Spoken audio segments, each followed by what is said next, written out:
What's up, everybody? Welcome to another episode of Outwired. My name is Brian Sir with Insider Perks. Here's Scott Barr from Cairn Consulting Group. We're still missing Greg Emmert. He's had a bunch of wild success with this company. I don't know what to tell him, but we should chop him off the intro. It's really not fair because Just I feel a like blank spot on the intro. It's like boom, he's I gone. feel like everybody shows up and they're like, "We want to see Greg Emmert," and then they're disappointed and just turn it off. Probably it's We are likely not what happens. meeting our people's expectations with Greg gone. So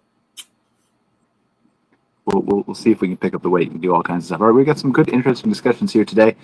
We're going to go and talk about some crazy futuristic things. We're going to talk about, we're going to give you some scientific examples later on in the show. No, we're not going to start with that. Scientific examples of some physics leaders, AI leaders, people like that who are talking about like AI could potentially solve and help us understand all the different laws of physics within the next 5-10 years, like some crazy stuff that will help us invent new methods of power and all kinds of things. So we're going to give you some quotes from that, what people have said about that to kind of set the stage to, this is just Brian and Scott doing this crazy kind of future prediction like we usually typically do. We actually have scientists behind us here talking about some of the stuff that's going to happen relatively soon in the near future, possibly. And then we'll dive into how that's going to impact outdoor hospitality, RV parks, camping, glamping resorts, stuff like that. What does it look like when you aren't bound by what we think are the traditional laws of physics when we've actually solved all those laws and are able to invent new technologies and things like that? How does camping, glamping look, your journey to and from the resort, your experience at the park, all that kind of stuff? It's going to put it into AI, and there's some really, really interesting, cool things that I've skimmed and some I haven't even had a chance to read yet that are going to come out of things like that. But first, I think we got some data we're going to dive into about the summer camping season. We're going to talk about a little bit about the fall. We'll see what Scott can share with us. Some of it's like super secret proprietary data that he can't share with us, but maybe he'll wink once or twice and we can get a secret code going. raise the But eyebrows. I raise my eyebrows. Get some forecasts about what we think is going to happen in fall and maybe the outlook for different sectors like glamping and RV parks and stuff like that. So that'll be an interesting conversation. And then we'll talk a little about, of course, GPT-5 was released, I think, Thursday of last week to much apparent hatred.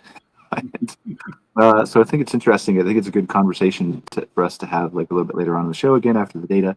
But some of the talking points around like a lot of people view AI as just chatbots.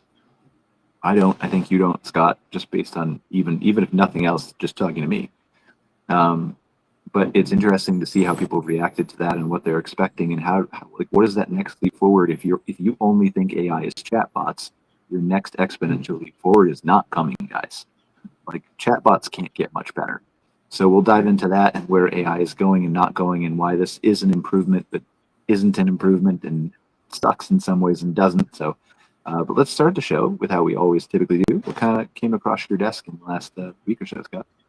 I think I'm gonna build on the theme from the past, but because it was interesting, just some conversations I've had with people in the last week about accommodations and types of accommodations, and this is placed in the context of we talk a lot about weather. We've talked about how weather impacts people. Do they show? Do they not show?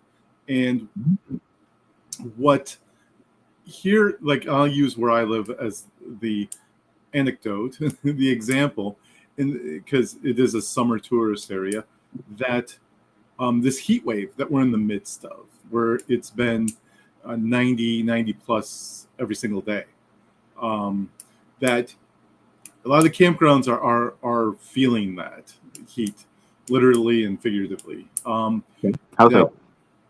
Their tent guests, they're not getting their tent guests, which this area has a lot of fairly rustic type of campgrounds, a lot of mixed use. So the tenters are not showing up, but the short-term rentals are. That, for example, there was a little festival in our town over the weekend, and it was packed. It was as packed as it's ever been, and it was hot.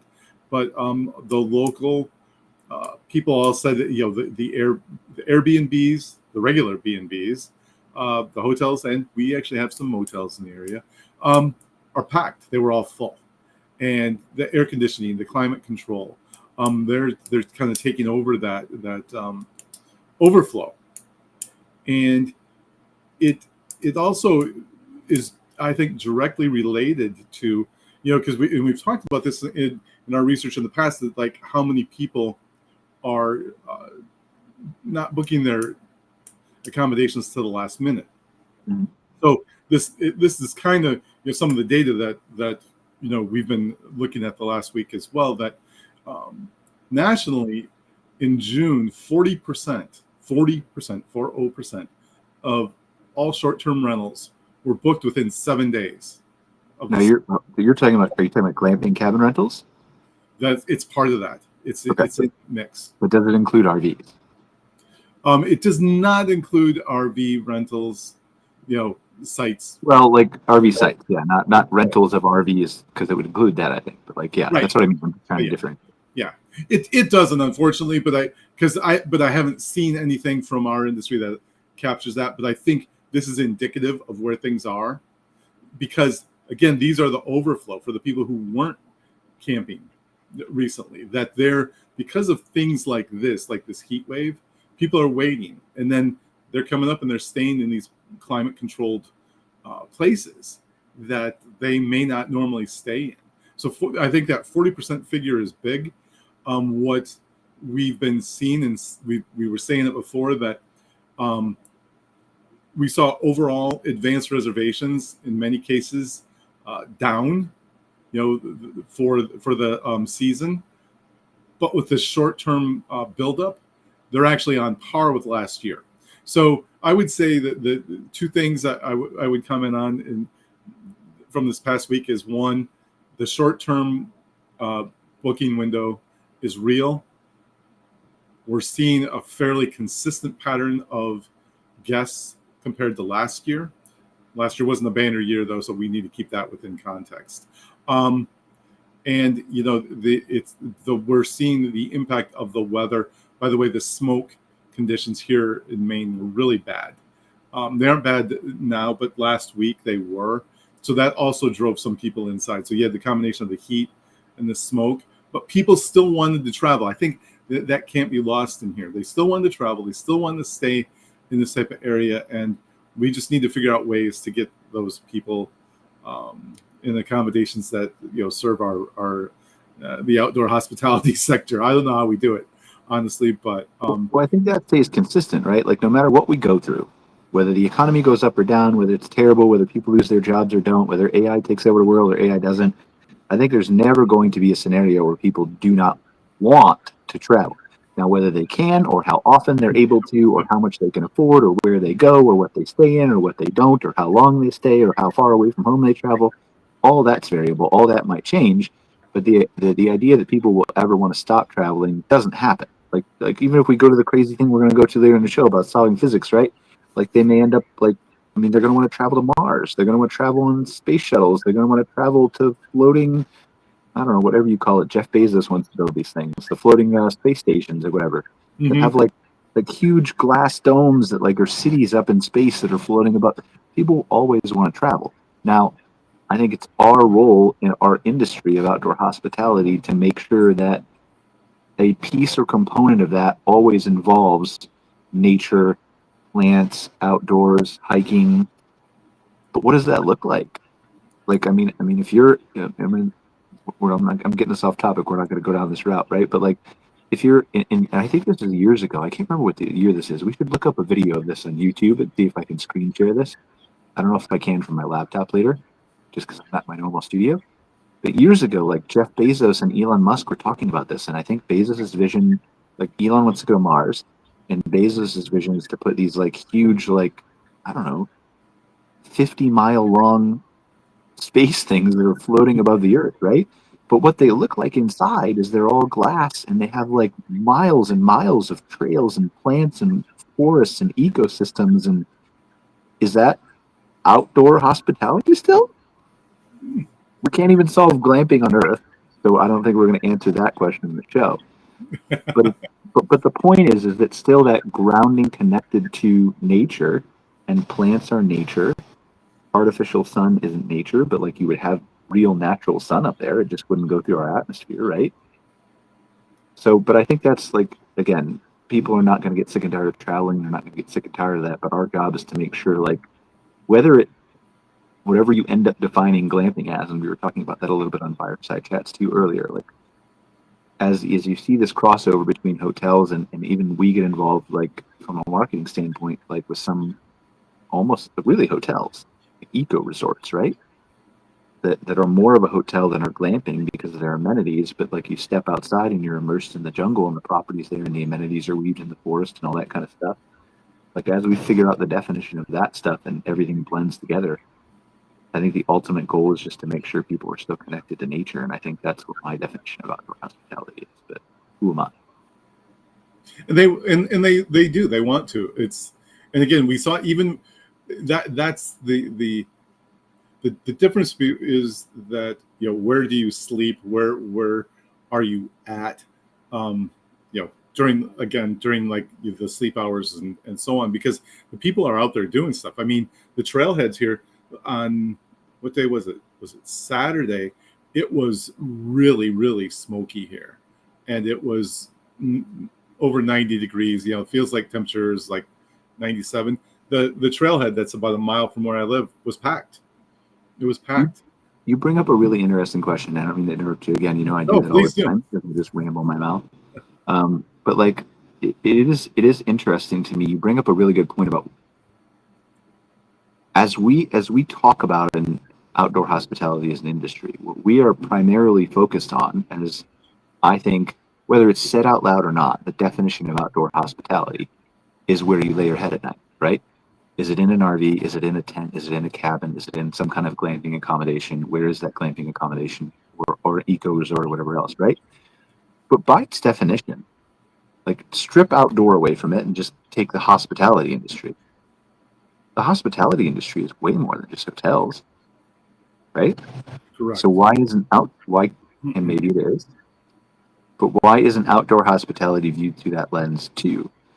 As an industry, shouldn't our job be to connect people with the hiking trails and biking and eco resorts or not even resorts, mountains behind me, you know, cliffs and seas and lakes and fishing and boating and like all those things that help them connect to nature?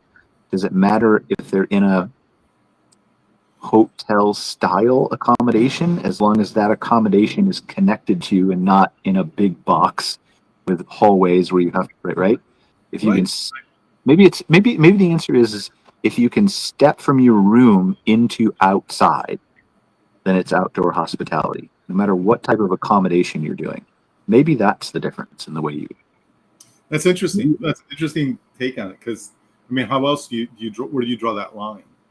I think that's where you have to draw it. But then is a motel outdoor hospitality? See, that's exactly where I was headed with that. That's exactly where I was headed. Like, you are stepping outside, right from. I think it is. I think it is outdoor hospitality.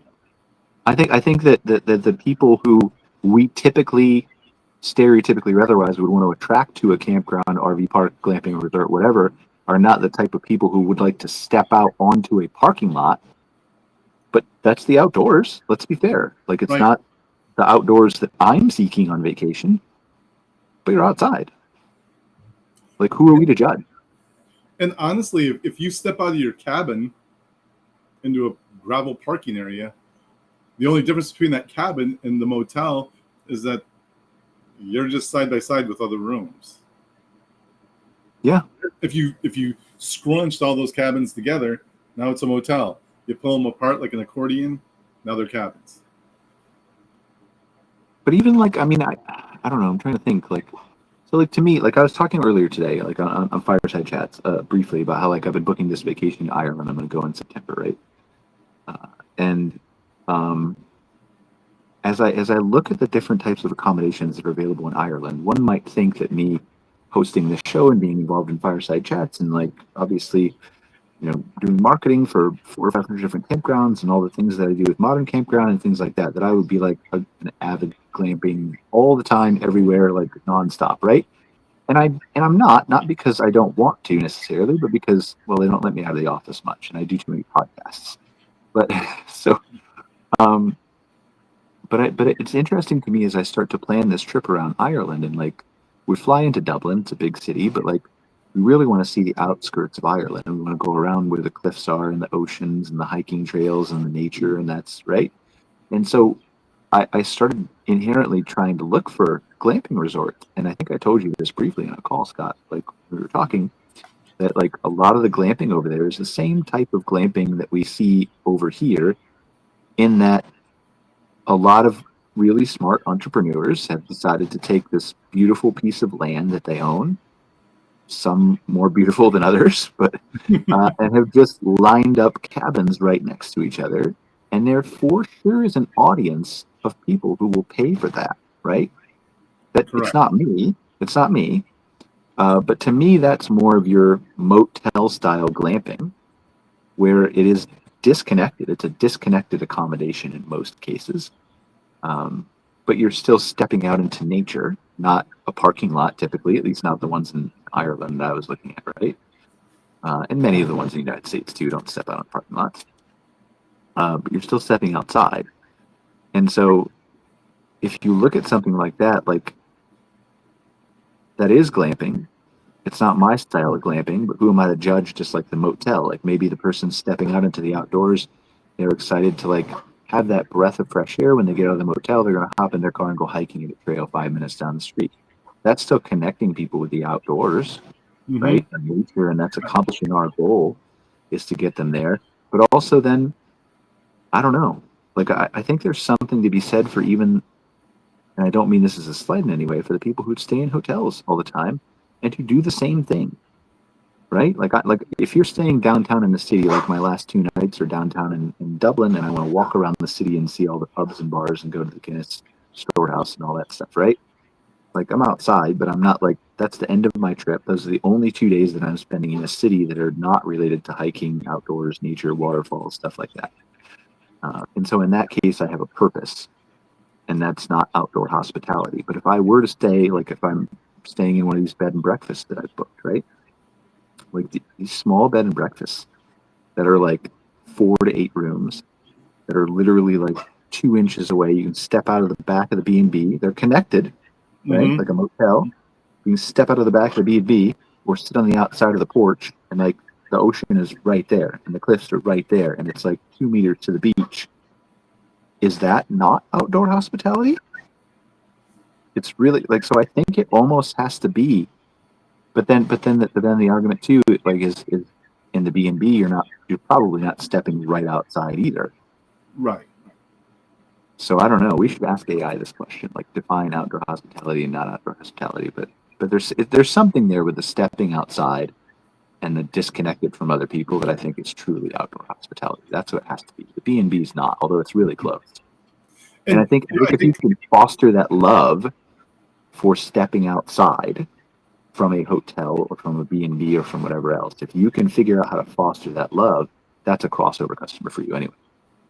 Absolutely. And this conversation reminds me of one we had, early on in doing this podcast, which was kind of the coming together of all these different types of accommodations and experiences, and how the overlap is getting greater and greater over time.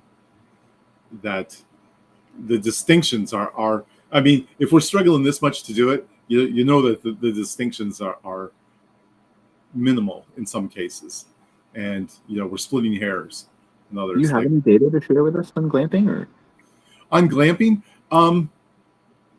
We do have, that. Here's the bottom line: about close to 80% of all people, when you ask them how do you define glamping, will tell you that very simplistically, it's elevated camping. Okay, that's in a nutshell, that's what they say. And then what does that mean? From there, you have about pretty much all of them will say that glamping includes some kind of accommodation or structure. And when we ask them, it means that, I mean, I'm asking you, right? But also, like, what does that mean? Like, you're when are you not in some kind of accommodation or structure? I need to qualify it a little bit. A standalone accommodation or structure. So the average person, guest, leisure traveler, or camper as well, glamper, would not view like the motel as glamping. They would not view that. And I do know that there are some people who say that one of the things that they use in their definition of glamping is that it does not have a shared wall. Like the accommodations don't have a shared wall. I'm not sure if that's adequate, by the way, if you kind of look at it deeper. That anyway, I won't get into that. But so, and then when you ask them what kind of structures do they consider glamping that they're most likely to, the top mention is always probably by about 60% of the campers and glampers is a cabin.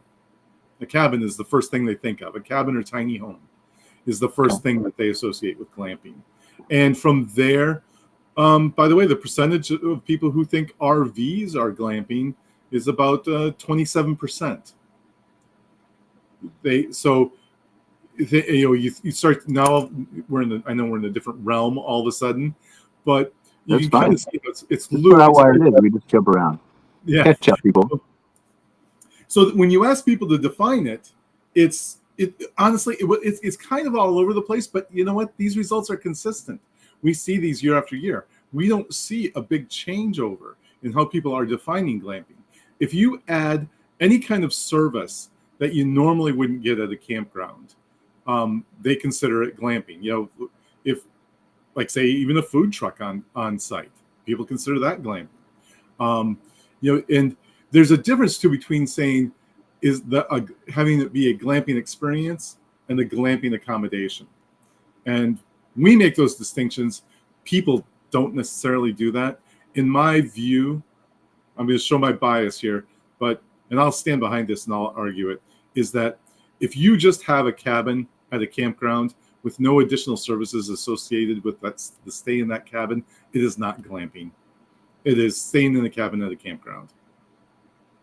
I would agree with that. My question is as you're talking, and maybe we'll just all get into trouble like we normally do in the show. Does elevated camping, as a definition of glamping by the consumer, right? As you just said, does elevated camping put a cap on where glamping can go? I do. And this is my bias. There are people who will disagree with me. But, for example, there's a hotel in Chicago that has a dome, out in the open, like on the rooftop. Mm-hmm. And they rent it out for about $3,000 a night.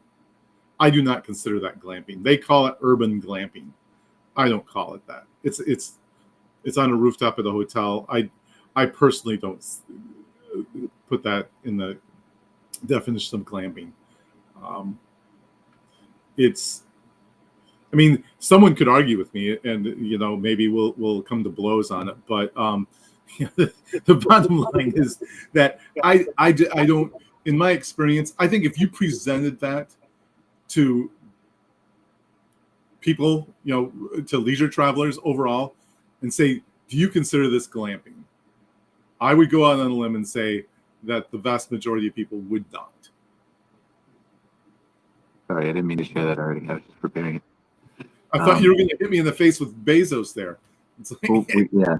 We'll look at that in a second. I actually managed to pull it up. But it is interesting, right?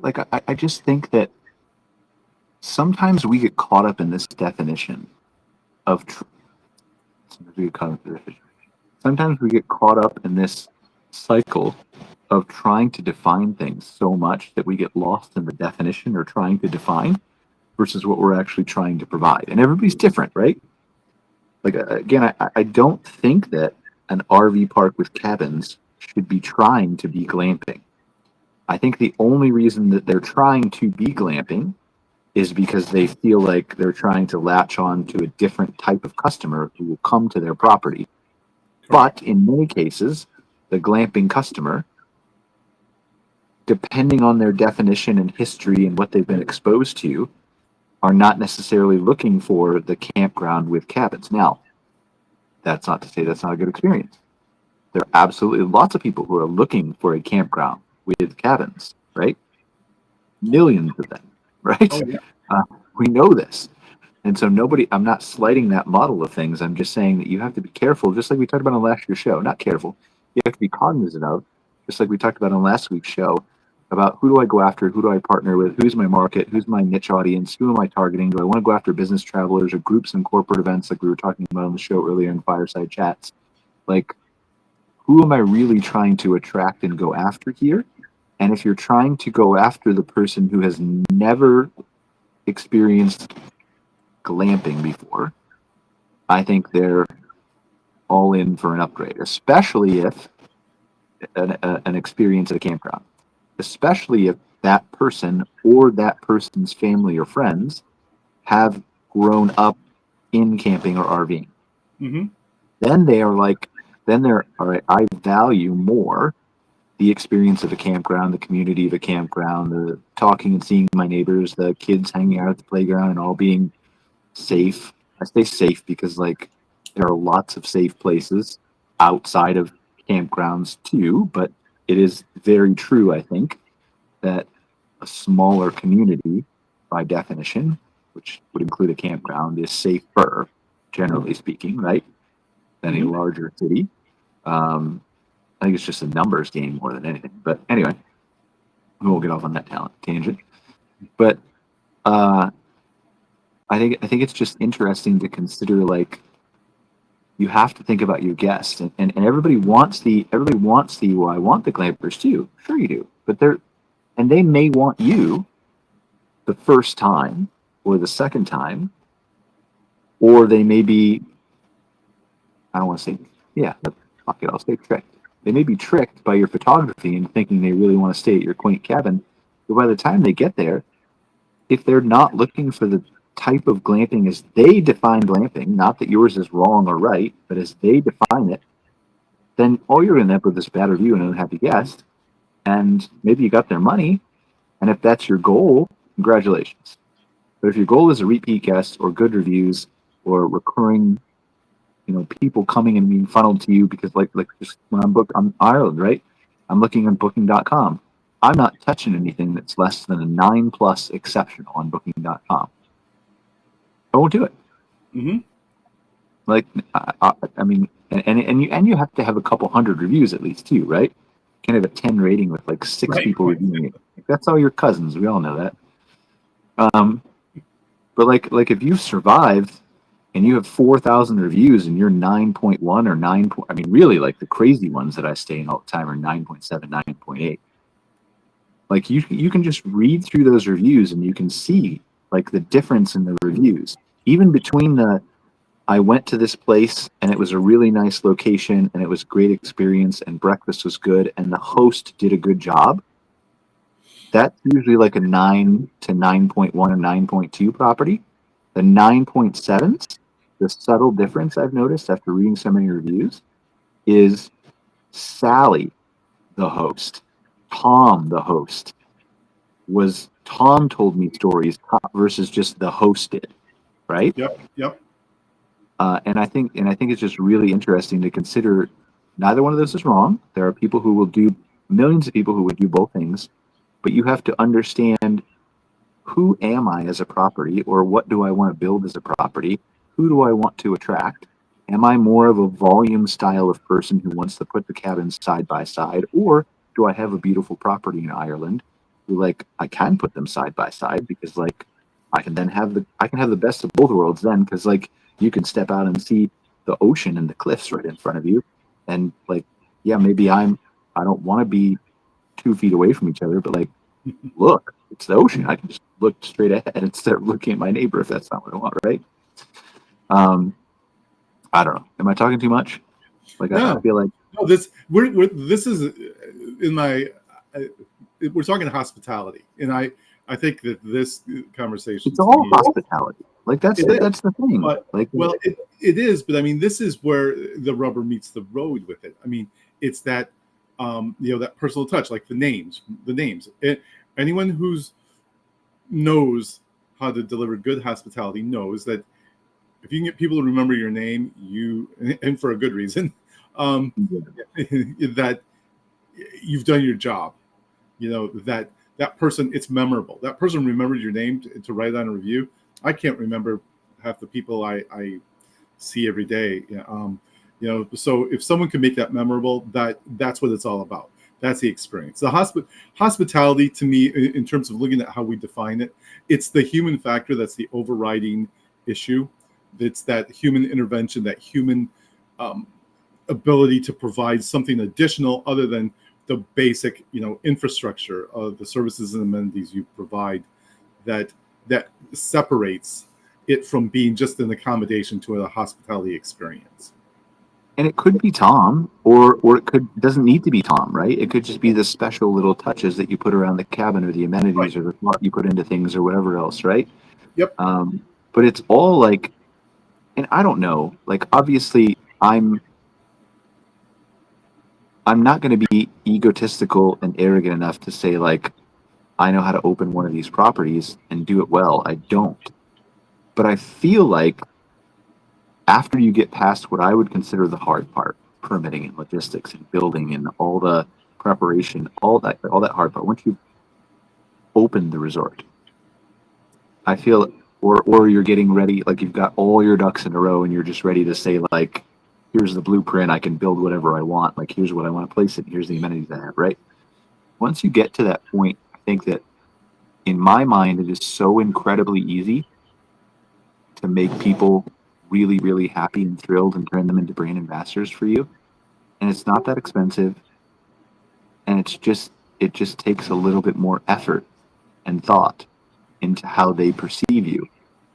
And man, if you can do that, like, it's not hard to me. And I can't understand why a large percentage, not a majority, maybe a majority, I don't know what the data is, you're the data guy, why a large percentage of outdoor hospitality businesses choose willingly not to do this. Yeah, I would say that it's a fairly decent majority, probably more than 60%. But why? I had this kind of conversation. Let me put this into context before you answer the question, right? Like, it's literally like, I can't tell you the amount of, so, like, okay, over in Ireland, right? Here's an example, and this isn't fresh in my mind, right? Which is why I'm bringing this in. Not that Ireland glamping is better than US glamping. Not saying that. But like, we found this really cool place that's like carved into the side of a hill, like almost inside of, I guess, I don't know if they're man-made or they were inside, like almost like a cave, right? And they're little hobbit hole doors or whatever. Mm-hmm. And so you can stay, but like, and they're right there near other accommodations. So like, I saw an aerial view with a drone on YouTube. There's like 3 of them. I think that, I can't remember what the place is called.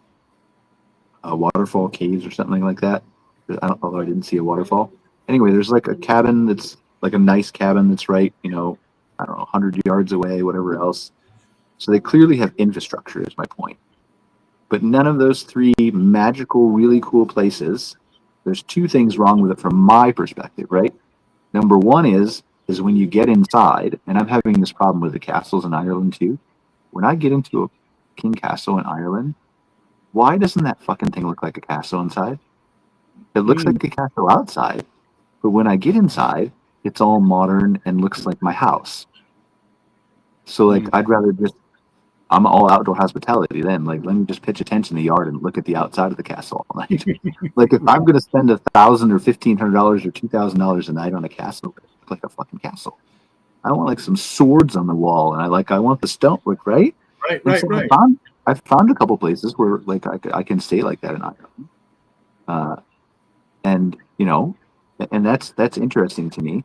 But like, going back to these caves or whatever, like inside, they're like, once you get through the Hobbit door and the fact that you're walking into a hill, and now your expectation is like, wow, this is so, and then you just walk into a normal room with white walls that you're like, in the room, and then 2 is like, they don't have any bathrooms in it. What are you doing? Like, what are you doing? like, I understand if you're in the middle of nowhere. Well, actually, I understand that less. If you're in the middle of nowhere, then like, where are you going to go down the block to the campground public washroom, right? But like, just I don't understand. Like, what are you doing? Like, the infrastructure is right there. Like, just pipe it in. But it's like That's those little things, right? it is, and it's the lack of kind of literally vision for that experience. Again, to use your castle or your Hobbit accommodation examples, it's like people choose those for that kind of experience. It would be, to me, I would view it the same as renting like a rustic log cabin somewhere, and you get inside and it's all like Art Deco. It's like, This is no, exactly what the gangsters are like. no, I'm like, what are you doing? Like, and I know some of it is you're trying to restore it. And to be fair, there is, just like we're talking about campgrounds, right? There is a large, large audience of people who just want to stay in a castle and have 150,000 times more money than I do. And their idea of staying in a castle is like to be the king in 2025, but in the castle on the outside, but like never giving up a single right. convenience on the inside and having all their right. And so they want all their fancy china and their like that's not me. Give me a castle. But like so they're not. I'm not saying these properties are wrong. I'm just saying they're wrong for me. And maybe that's one of the ways that we look at the outdoors and outdoor hospitality is in the accommodation you're staying in is how close are you to the outdoor experience? I mean, in terms of, for example, the most immersive thing you can do is just to sleep on the ground out in the open. Step 2 would be under a tarp, maybe. 3 would be a tent. 4 would maybe be a pop-up. You know what I mean? It's like all of a sudden you're looking at, how close, how far removed are you? Well, so now you're like we're gonna get into some interesting shit here, right? So like because of what I've seen in Ireland, and I can't give it away because like I don't tell my girlfriend where we're gonna stay in the hotels. That's my piece. Like I look at the right, she can know everywhere where else we're going. I tell her the route, but I don't tell her the hotel. But like I saw some interesting accommodations as I was browsing literally thousands of hotels in Ireland that were really immersed into nature, right? There was a really cool, like, I don't want to call it a yurt, but it was circular, like a yurt with a living room. Mm-hmm. And the whole top of it was glass in the middle of nowhere. Oh, wow. So you could see the stars, right? And then that was the living room, and then the bedroom was attached to it, like almost like a shepherd's hut or something like that. So like when you talk about immersed, and then there's tree houses, like are tree houses glamping? If they're like built into, like one would say almost yes, right? But this one is like a super modern tech forward tree house or whatever. And like the whole surrounding windows are glass. So you can see trees and rocks everywhere you go. There's a balcony with a spa outside, a hot tub outside that you can sit in. But then you can also like lower a giant 100-inch projector screen over the window and cover it at night and watch TV, right? Mm-hmm. So like what I'm trying to say is like, what does that immersed in nature mean to you? Because like a tent flap that you can't see through is arguably closer to nature because the window might be thicker, but the clear window you can see through in a hotel room arguably could be more immersed. Right. I mean, I guess that gets into the whole, is it visual or? Well, fuck, I say we just have a marathon until next week and figure this out once and for all. Because, well, it's going to take that. Stop the show until we figure out what the fucking definition of glamping. Order pizzas or something because we're going to be here for the long haul. No, this is great. No, these are the things. I mean, honestly, this is where people's heads need to be when they start to think about what it is they're doing and what they're providing on site, because it comes down to what you always talk about is your brand. What's your brand? Like what are you offering? And this is part of that. It's like, what is your brand? If you're saying we're doing this immersive experience, but it's visual, it's it's not you out there sleeping in the dirt. It's you being able to see the stars. It's a more visual versus someone who's like, you're in an open air, you're going to sleep in a hammock in the open air, but you're going to have a roof over you. There's all these different things, but again, they all feed into that brand. Whether your brand, how you position what it is you're offering, and again, you have to think it through. You have to think it through in the way what the guest wants, whether they want to experience. I think you're right. I think it has to be the connection to the outdoors. I think that the connection to the outdoors is the key. It is whether you step out into the outdoors, right? And that still, I'm going to lump in a motel to that. You're stepping into the outdoors. It may not be what you and I want, but lots of people want that. I think that's outdoor hospitality. Okay. Maybe in its most basic form. Maybe that's the tent camping of outdoor hospitality. I don't know. That's worse. That's not a good example. But the budget camping, because I would consider stepping out of a motel below tent camping, right? Mm-hmm. But that's my opinion. I think it's the connection. So whether that's through a window or that's through a canvas or like through an open glass window in a smaller boutique hotel that you can hear the ocean at night or the river that the property runs next to, or whether it's in, I think it's even in a larger, like there was a resort I almost stayed in called Galgorm in Ireland that has these, I think I showed it to you, Scott, these forest den things. Yep. I ended up not staying there because their website was completely broke and wouldn't take my credit card. So I was up till like 11 o'clock trying to file alternative accommodations. So I'm like, yes, I know. Anyway, whatever. But part of their whole experience is they have these forest dens that are what we would typically call glamping, but then they also have their huge 1,000+ room resort that's on the property, a couple kilometers away. But that whole thing is also like they have a thermal spa and shepherd's huts and like disconnect, like, and you're walking in nature and they have hot tubs in their spa that are like overlooking the river right there. They're literally like a foot away, but elevated, right? That's outdoor hospitality too, to me. You're connected to nature. Right. And I think that's almost the closest example we have to an RV park with cabin rentals or glamping. Is a resort like Galgorm, and I don't know if I'm even pronouncing it right, but hopefully, that has the resort but also has glamping. That may be the future of some of these resort properties. I feel like it is. I feel like we're heading that direction. I mean, it's somewhat ironic. I actually talked to someone about that topic today. But that's really fucking dangerous, Scott. For a lot of these small business owners, it's really fucking dangerous. For the reasons that we talked about last show. We talked about partnering with a boutique hotel. The boutique hotel probably has, for whatever reason, because they're in the industry, because they've got more peers, because they're connected to the tourism bureaus more. Not that campgrounds shouldn't be, they should be, but because they naturally have had a place there for longer.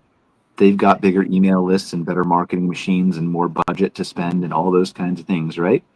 And so if they're starting to add this glamping to their property, they've got a massive marketing machine advantage over you as a small operator. And all they really need is the land. So that's right. You got to watch out for that. Don't you? Oh, absolutely. Yeah. It has to be approached very carefully, I think. Because there's always going to be the people. There will always be the people who will go to the independent mom and pops, just like there are always people who go to the bed and breakfast still versus the hotel. Correct. Right? Always and forever will be. So those wonderful, amazing people who own 8, 9, 12 yurt or glamping properties, right? That are quaint and individual and have an experience are always going to be fine, pending some crazy disaster. But I think they'll always be fine, right? Yep. The flip side of that is if the hotels, the resort properties, and there are a bunch of these scattered throughout the U.S., they're not maybe as prominently visible as a Marriott chain would be, but like Hyatt has one outside of Chicago on the McDonald's campus. That was like that we never stayed at, but we looked at it quite a few times when I was big into Hyatt points. It's like has hiking and biking and nature trails and like dozens and dozens of acres of land that you can explore on the property, right? Mm-hmm. If those places start getting into glamping too, that's the basic equivalent of a campground RV park / cabin rental glamping hybrid, except that the advantage goes to the hotels because they don't need to buy an RV to be there. Right.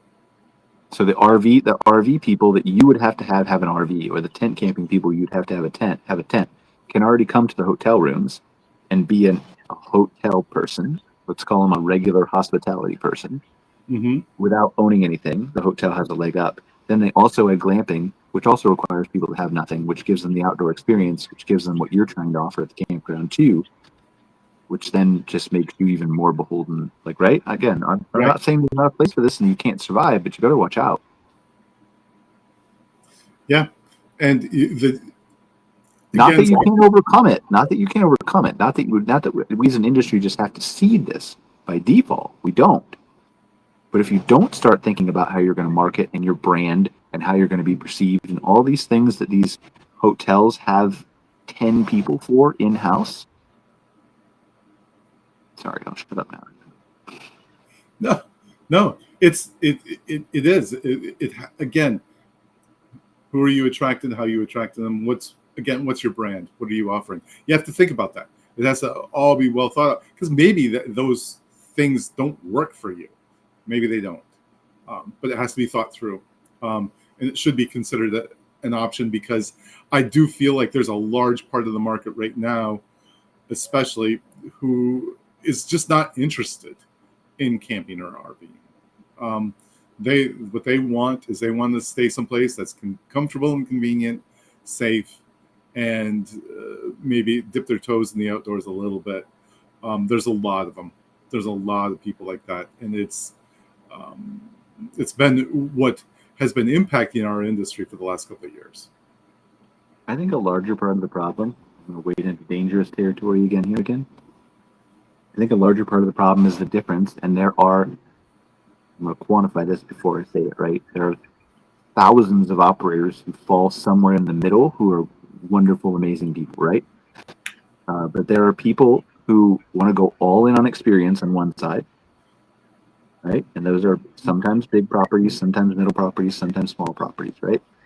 And then there are the people on the opposite end who are in this for the money.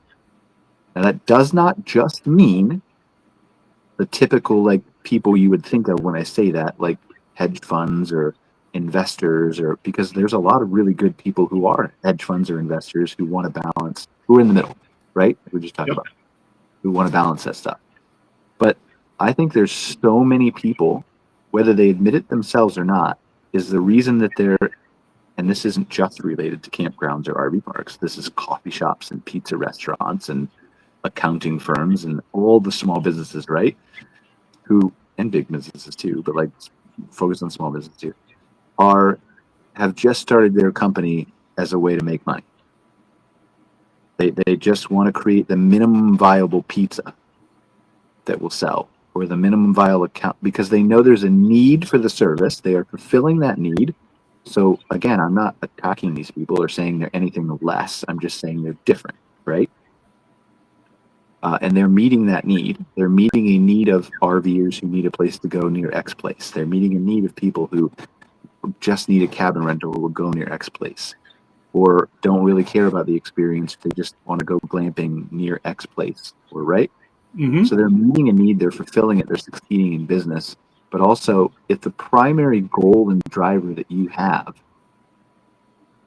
now hear me out when I say this,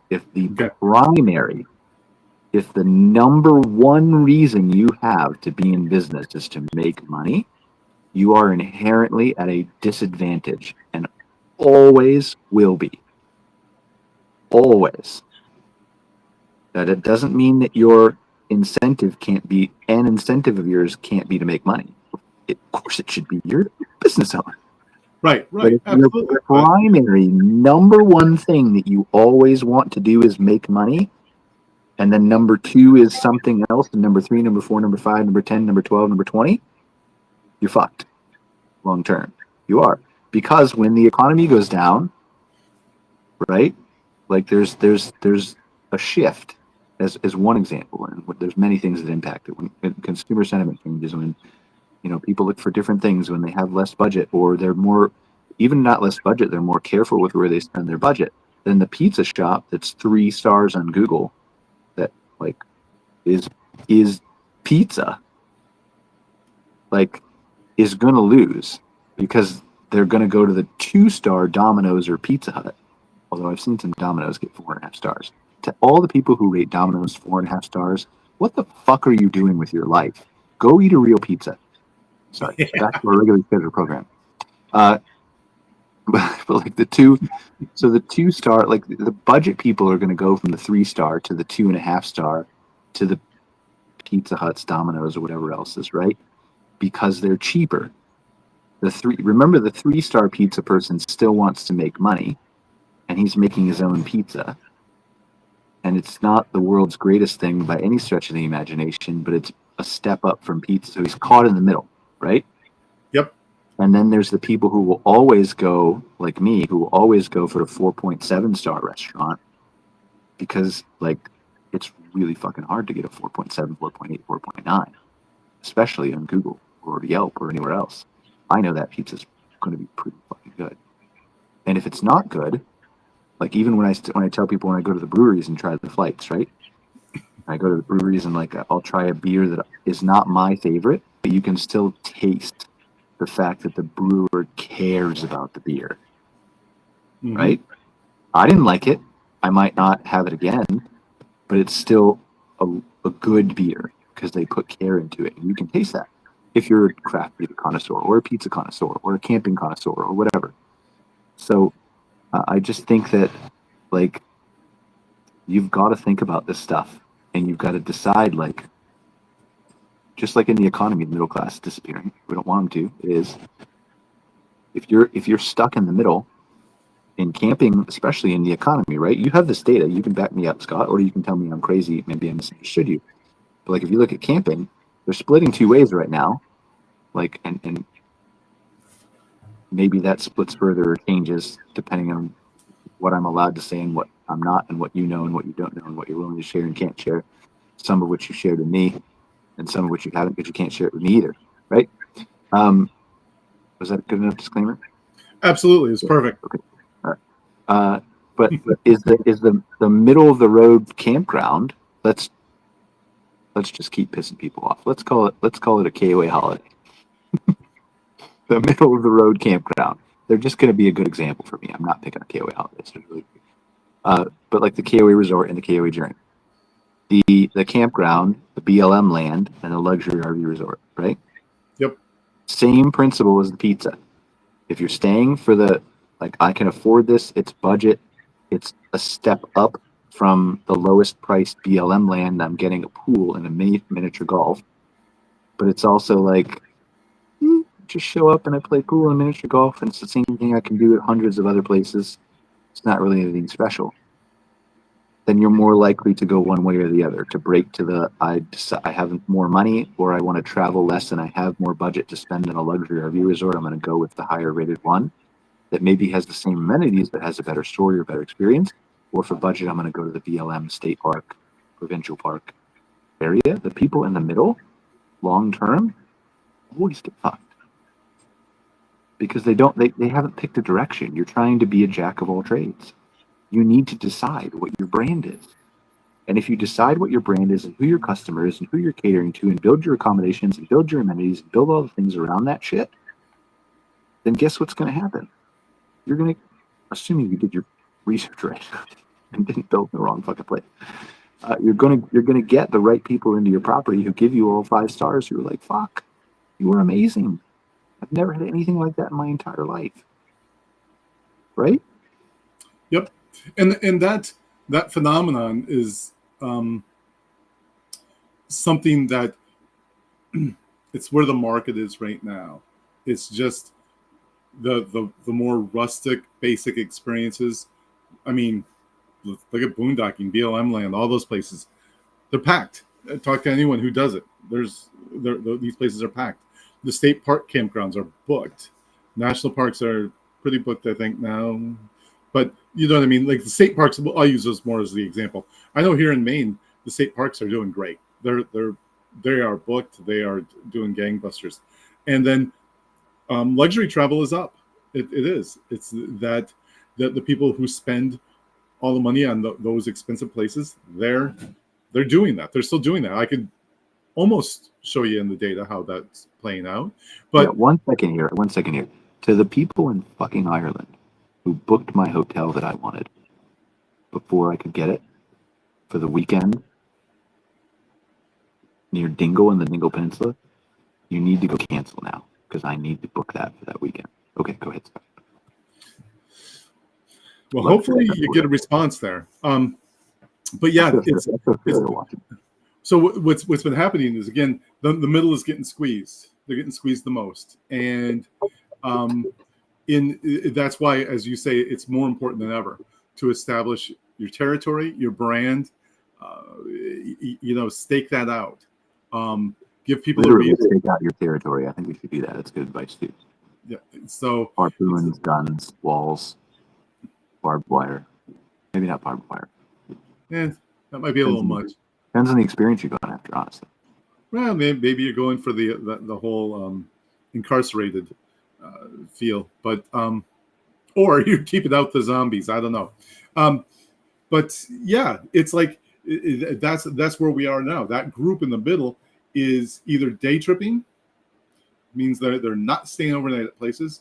There's 1, 2, they are definitely staying closer to home, and 3, they're staying at like Airbnbs where they can share costs. They like the idea of sharing costs, having their own room, but having a common social area. Those things are very attractive to that group right now, and it's definitely impacting our business overall, and it's impacting, again, the vast majority of the campgrounds that you're talking about, though, are in the middle. That's where they are. That's where most campgrounds exist, is in that middle ground somewhere, just above the rustic experience and below the resort. And again, it's so easy, guys, right? Like, maybe it's $10,000, $5,000, or whatever. Like, put a fucking hot tub on your deck. If that's your audience, right? Like, if that's the type of accommodation you want to provide, if you want to go after the luxury traveler, if you like, or up your experience, or walk around and meet your guests, or offer some kind of gift basket. Scott Foos was saying that, like, that's built into the rate, costs you $5 to put together. Like, these things aren't hard, but you've got to decide which way you want to go, because you really can't go down, because you've already got built-in competition from BLM, state park, provincial park, whatever else, right? Right. If you go down too far, yeah, you're going to lose out to them. Yeah. All day, every day.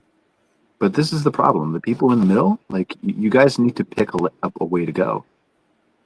And otherwise, you're always going to be at the whims of the needs and wants, right? And the needs and wants are the two types of people that typically almost always travel. Either I need to do something or I want to do something. Is that fair, Scott? Mm-hmm.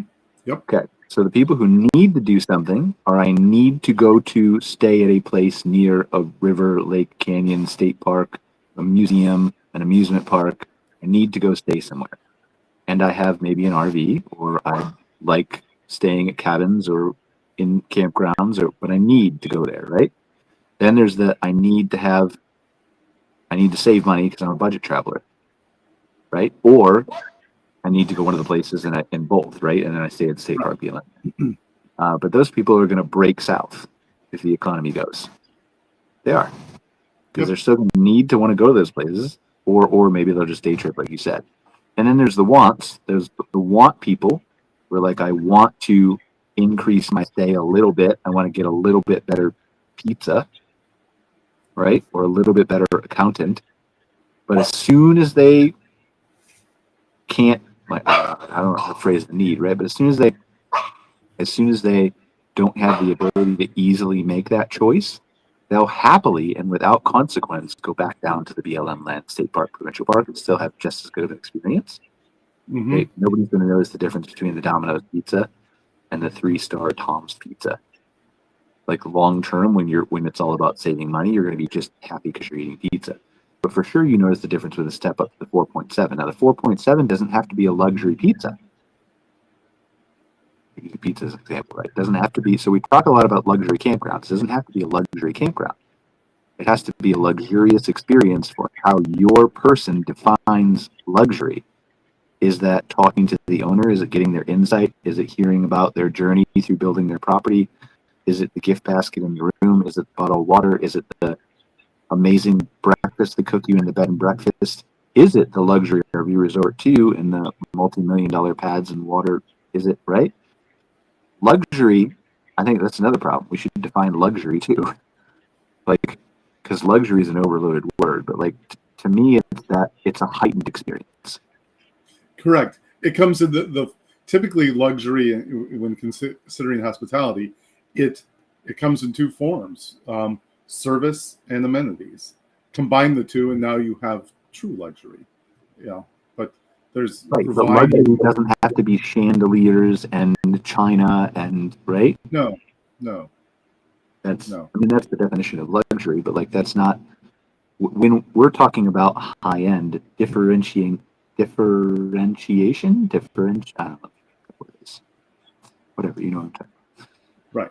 Differentiation. Am I missing a T there? I feel like I am. It's just no. Not right. All right. Differentiation. Like it's that setting yourself apart is what you should be doing. It doesn't mean you have to go toward luxury or high end or even necessarily more expensive. It also doesn't mean you have to spend $1 million on a water park or $10,000 on a hot tub or whatever else, right? But it means you have to decide where you're going to go. And if you set your place and you set your stake in the sand and you decide this is my customer and you've done your research right and you're in the right place for that consumer and you can do your marketing correctly, and when they get there, you can deliver on that fucking experience that you promised, and you're giving them what they want, then you're going to be the 4.6, 4.7, 4.8, 4.9 star, 5-star review place on Google, and you're going to be insulated from you're going to be in the needs of the want people. You are. The people in the middle are fucked. The people in the middle consistently get fucked. This is not new. This is not some profound revelation that's happening just because the economy is doing what it's doing now. This is for like ever throughout history, right? And this is not just camping. This is pizza. Like, go back and look. The first pizza places to go out of business are the ones that are just like, they're the ones that are like Tom. Like you go visit your friend Tom for the first time in 3 years, and you're like, Tom, let's go get pizza at that place. Oh, that closed down 6 years ago.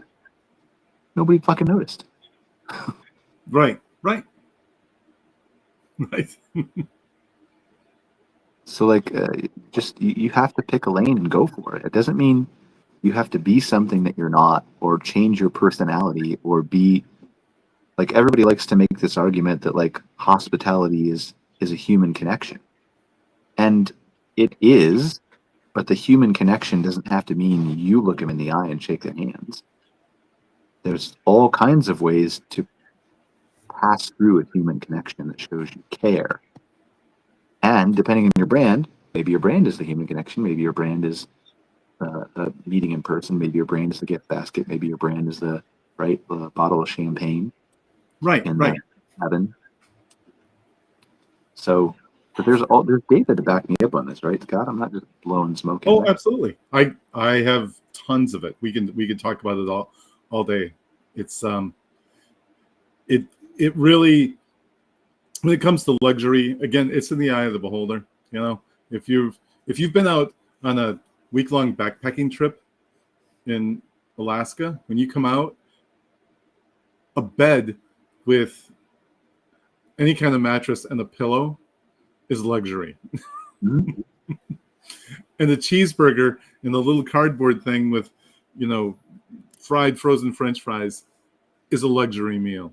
So, again, everybody has a different definition. That's extreme, obviously, but but it's kind of true. Like that, who is that person that you're bringing in, and what is their definition of luxury? What is their definition? What do they want? What are their expectations? It's up to you to set that. And again, it's your brand that's going to attract them, and that's what it's all about. I mean, in some of the work we did, the research that helped design the VIP room at Caesar's Palace in Las Vegas. And Can you get me we into did, it? what's that? Can you get me into the VIP room? No, not anymore. Um, I don't really want to go, but but when we did the research with their VIPs, of course, but, wanted to see what their what they wanted to see in that room. Like, these are the people that spent, you know, at the time, $250,000 or more every year at Caesars. So what do they want in this room? And, not to bore you with all the details, but, we tested things from, the overstuffed big leather chairs and, this a cigar area, cigar room, all the, anyway, just think of all those things. mm-hmm. But the number one amenity that they wanted was personalized, responsive service from the servers. It was number one. Number two was food, by the way. Number three was the drinks. It's like, it wasn't, the furniture. It wasn't that, the interior, how it looked. It was, these were the things. This is how they defined that type of high-end experience, for people who are, people who multimillionaires plus. So, but I think you'll find that translates really well down the chain too. Service, food, right, drinks. right. Theirs is going to be how they define each of those is a little different, but you're Sure. right. You're right. That template does carry through. It carries down through. Absolutely. All right. Anything else we want to talk about here before we shift to something else? Let's I just wanted to Yeah, mention one thing, and I won't. It's kind of an offshoot of what we've been talking about. I just wanted to bring it up today, though, just because of this whole idea of when you look at results of whether it's research or whatever, and it's like, what does it mean? What does that value mean? And I just wanted to touch on this very briefly because I received a comment on a LinkedIn post on it was one of the things that we do that my team puts out there on like mindful strolls. Like 37% of people do mindful strolls to help their mental clarity. And the comment was, that number seems low. Do they know they're doing mindful strolls? I probably do a mindful stroll. I don't know that I've ever thought that it was a mindful stroll in my head. But, well, see, that's part of it. The person's comment was, I think that value is too low. I think it's a lot more than that. And I responded saying, it's, based on how it's framed, but, I didn't get into a lot of detail in my response. And part of me wishes I would have a bit more. But the whole idea of, is 37% high or low? Is it a big value? And 37% of what? What was of the people surveyed? Who were the people surveyed? they were campers. So this was among campers. 37% of campers go on a mindful stroll. Yeah. To help with their mental clarity. And so when you think about it, that's 1 out of every 3 people. Does that. I think it's probably more, but I think it's how you define it, right? Like, right. So I'll give you an example. Like, I'll give you an example of me, right? Like, my mind never shuts off. And I'm not comparing myself to the man, but like Elon will frequently talk about how his brain doesn't ever shut off. That's how my brain is. With, like, I don't need to relax because business and this stuff makes me relax. Like, I still do, but that's like a form of relaxation for me. And so I realized probably I think it was May, we went to Vancouver Island, and I recognized I had a client who called me and like didn't really need to bother me on vacation, but was one of those clients that just like felt like that it was the urgent thing in the world, right? But then I realized I'm thinking about this client the whole time as my girlfriend and I are walking down a beach. So like, it's a remote beach, it's beautiful, and normally I think I'd be walking down that beach looking at the sand and the birds and the water and the mountains and whatever else is there, right? And that's a mindful stroll to me, right?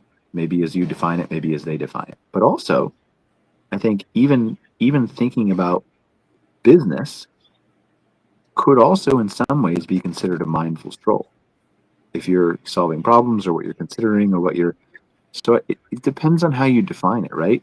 Like it's Correct. almost like the same as therapy. It's almost the same as therapy.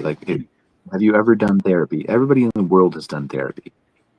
Do you define therapy as going to see a therapist, or do you find it as sitting and relaxing in front of a lake? It's all therapy. It depends on how you define it. I think it's the same thing Right. as your mindfulness stroll. Sure. It absolutely is. But the fact of the matter is 37% is not an insignificant percentage either. It's less than 50%. And there's a lot of people who do it, and they'll take a mindful stroll and they'll never even think of it that way. It's like they may not even be able to tell you that they take these walks and strolls to clear their head. They just do it, and it's kind of. But the fact of the matter is 37% of all campers equates to something like 53 million people doing this. That's okay. Does that now make it a little bit more meaningful? So to me, the whole idea here is when you look at the data, you kind of have to think about it a little bit further. What does it mean? It means that if your group has 10 people in it, between 3 and 4 people take mindful strolls. That's probably not that unrealistic. You know, if you go out with a group of 10 people, there's probably most of them don't really do it that often, or they don't think about it. So anyway, that was just kind of my point, is that when we see numbers and we have to think about it, and it's like the first point in the book on how to lie with statistics. It's how you frame it. How do you frame the number, and how does it apply? Like I used to one of the things I used to tell people, it's like, you probably think it's a good thing if I told you 80% of your customers are satisfied with you, and people will always nod. I go, well, now if I told you 20% of your customers are at risk, that's different, right? 20% is a lot of your customers to be at risk, and that's kind of what it's like. And that's how you need to view the numbers. Look at both sides of it. It's like 2/3 of the people aren't doing it. Again, like you said, maybe it's how they define it, but also it is a decent number of people who are doing it. Everybody has their own thing, and it is how the question was worded. That's a big part of it, and that's why I always tell people, ask the questions. We'll tell you, because how the question is framed makes a big difference. Yeah, I think a lot of it is just put yourself in the position of understanding the opposite perspective or thinking of those questions, right? It's one of the things that I really, and you guys should all do this. Go to your chat GPT. I think I showed you this, Scott. Put in your settings. You can customize the personality and how it responds to you. And put in that, like I have in mine, a big long prompt that says, like, don't lie to me, fudge the truth, whatever else. Sometimes that works, sometimes it doesn't.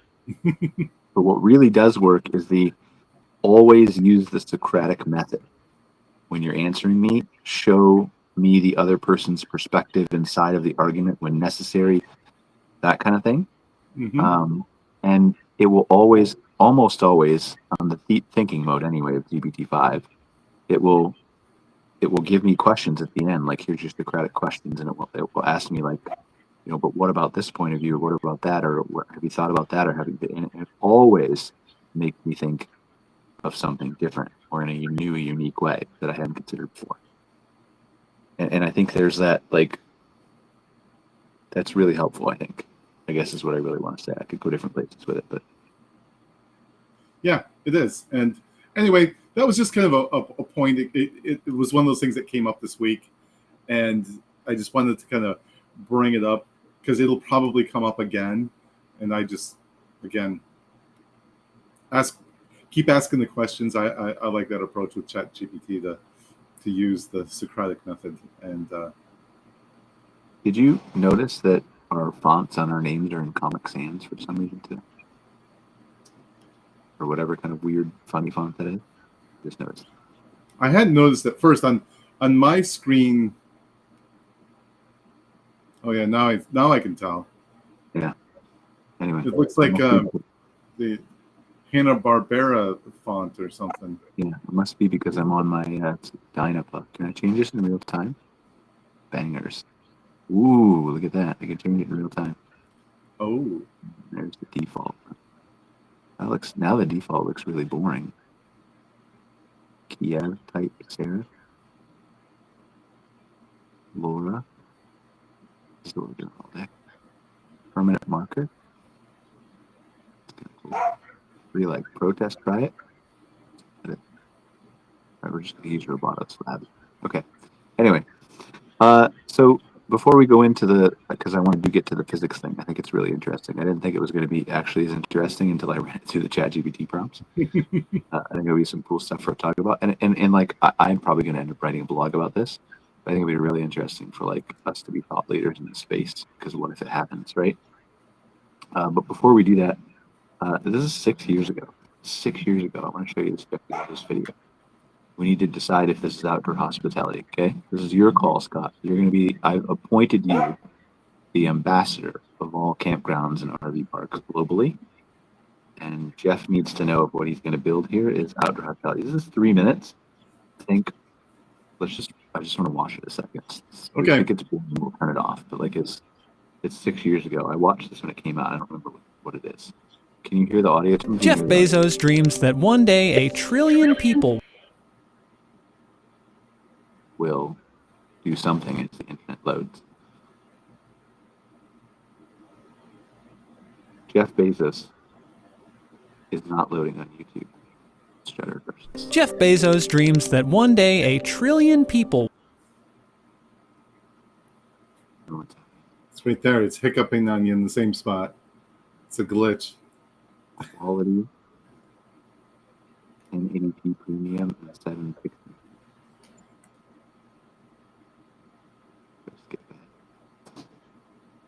It really doesn't like me today. Maybe we don't want to watch Jeff Bezos. It was skipping ahead just fine.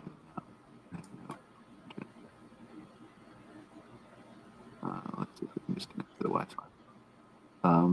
But I think this is an interesting case of like,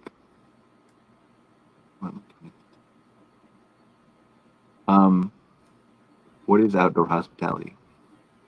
We can actually get to watching. Jeff Bezos dreams that one day 1 trillion people. Let's see if there's another video. We'll just skip it. Let's see. This is longer, probably. Jeff Bezos dreams that. Did I click on the same one? 322, 228. Jeff Bezos vision for the future. Imagine 1 trillion people living in several spaces. Like, I don't know. Anyway, we'll see if it gets there. We'll let it. I'll let the thing load, and we'll do that last, and see if it just wants to load after all. After we get the thing, so I'll just play it. And Jeff Bezos dreams. Sit there and buffer and do its thing while we talk about the other thing. So, all right. So first on like GPT-5, right?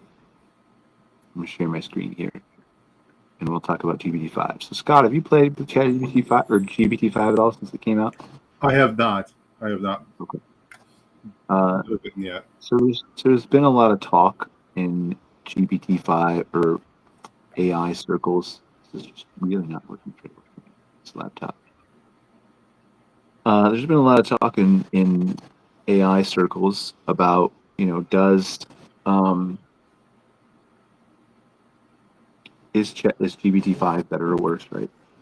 And I think like the biggest thing, I don't want to dive into this argument today, in my opinion, or not, right? Like, I think in some ways it sucks, in some ways it's not. I think the important thing to realize for a lot of people is like ChatGPT has 700 million users, weekly users, right? Regular people who are coming back to ChatGPT and using this for something or another, whether it's to ask questions or build bedtime stories or write social media posts or something else. There's 700 million people. Whatever OpenAI did has to make 700 million people happy. It's the reason why you don't see major innovation coming from Facebook anymore, because you got to make, I don't know, 1.4, 1.5, 1.6 billion people happy. You change one thing that you're like, oh, I think this is going to be a great feature, and like 50% of those people are like, that's terrible, it sucks. So OpenAI did something where they took all the confusing models where you had to switch between one that was just chat and one that was chat with thinking, and then a bunch of other stuff in there too.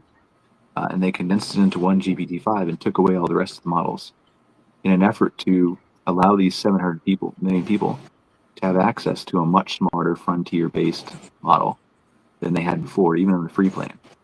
that would automatically move between thinking, because most people don't understand that there's a difference between those models or what they do, or that AI could even think before, or whatever else, right? That would auto route them and do all that kind of stuff. And it simplified it. And it was probably the good move for the majority of, let's probably say 650 million out of 700 million people was probably a good move. The rest of the people, like me, who were used to being power users of AI chat, were like, what are you doing? Like, if I want it to think, I know it's going to think. If I want it to do more research, I know it's going to do more research. I don't need it to choose for me or do anything like that, right? Mhm. And so those people got pretty upset because, well, there's a bunch of problems in the beginning of it not routing chats, right, is what OpenAI said, blah, blah, blah, blah. But they were basically trying to save money. And so it made it appear dumber. And it is a little bit dumber in some cases from the answers that like people like us are used to. Through the API, it's not dumber. Through the thinking model, I don't think it's dumber. Through the pro model, it's definitely not dumber. But I think the larger problem here is like people define AI, like we talked about in the beginning, as a chatbot. AI is, and this is why when we talk about on this show about where AI is going and robots is going and flying cars is going and that it's going to solve physics, most of the people who are hearing this conversation are like, the fuck do you mean a chatbot is going to solve physics, right? Because that's all you think AI is. AI is so much more than that. And we are not going to rehash and cover all that stuff. There are AI, let me give you an example. I don't even know if I told you this, Scott.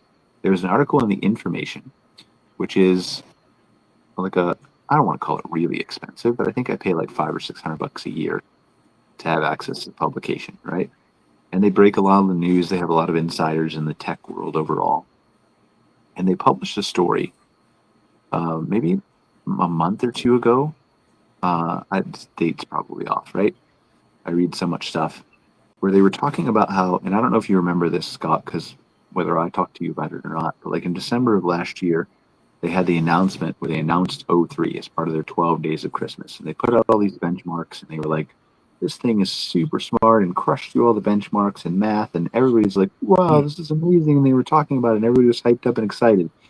And then everybody was like, well, now we figured out this breakthrough and it's going to be 03, 4, 5, 6, 7, 8, 9, 12, all in 2025. It's just going to exponentially increase, right? And then they ran into a big fucking problem with O3 and it was never reported, but we never got like, it took months for us to get O3, longer than it was expected. But then we never really got a full O4 or an O5 and progress seemed to stall. GPT-5 was delayed, like a bunch of stuff, right? And nobody knew why. So The Information wrote this article, and it was about the journey of, like, after they unveiled O3, the O3 model that they benchmarked and did those tests on was not a chatbot. I'm not going to say I'm not smart enough, but I'm not in the know enough to be able to describe to you what the fuck it was. But it wasn't a chatbot version of O3.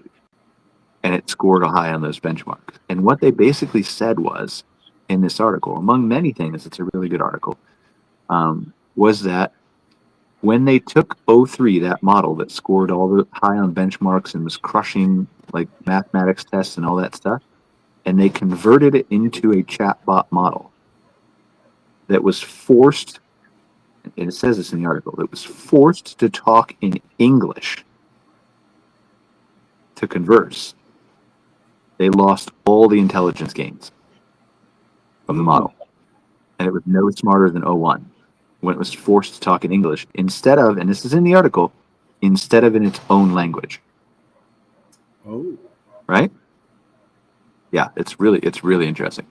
It's actually, I'm surprised it hasn't been more reported, because it's really interesting on how that, because you've seen maybe the viral YouTube videos where they put two AIs together and they're talking to them, and then the AIs realize they're both AIs and they start talking their own language. I don't know if that's the same thing, but something very similar.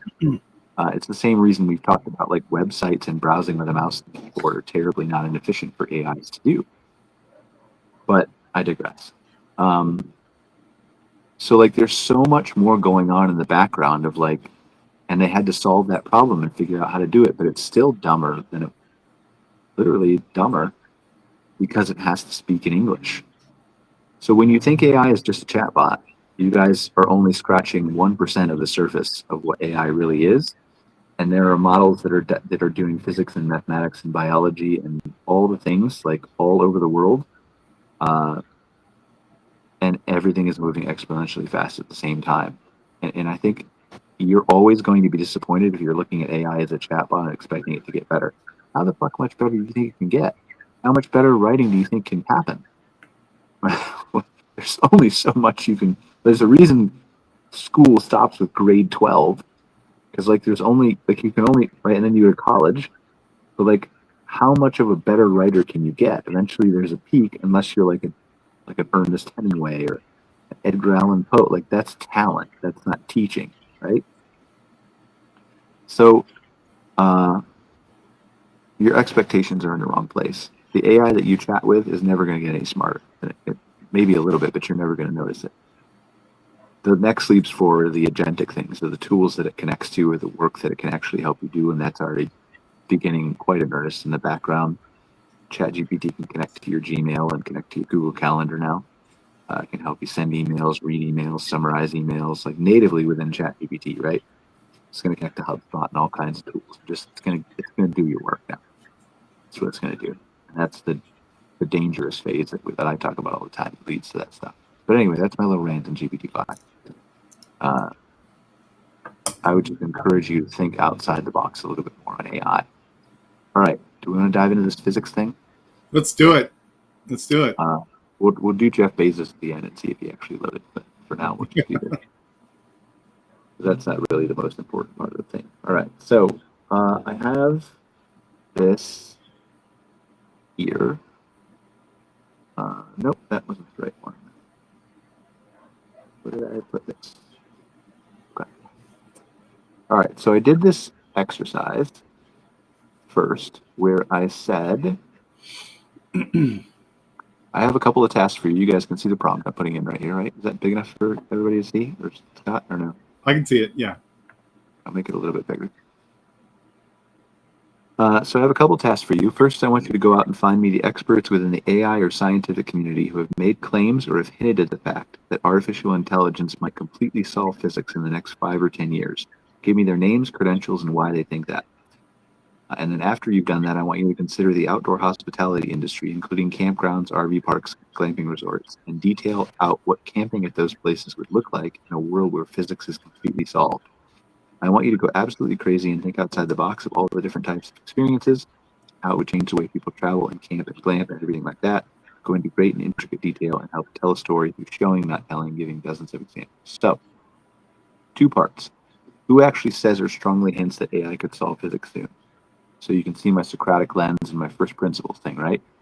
Before collecting names, ask what would solve physics even mean? A plausible operationalization is A, find a unifying predictive theory down to a TOE or something else. Do you know what a TOE is? I'm trying to think. B, derive testable consequences across scales, and C, automate discovery and engineering based on those laws. With that in mind, who says we might get there in 5 to 10 years? So first, Sam Altman, director near direct claims, CEO OpenAI, entrepreneur, AI leader, not a physicist. What he said in his 2024 essay, The Intelligence Age, Altman wrote that the, quote, discovery of all physics will eventually become commonplace. In interviews and posts around that time, he described the near-term milestone as AIs that can discover new science, roughly 5 to 10 years. And in public appearances, he has said, quote, the day is approaching when we can ask an AI model to solve all of physics. Why he thinks that? The scaling thesis, bigger, better trained models and tools, autonomous science agents that can generate hypotheses, run experiments and simulations, and iterate. This is the automate R&D view. Caveat, his time frame 5 to 10 years is tied to, quote, discovering new science, while all of physics is framed as eventually. The leap from the former to the latter is an Altman-style extrapolation rather than consensus scientific forecast.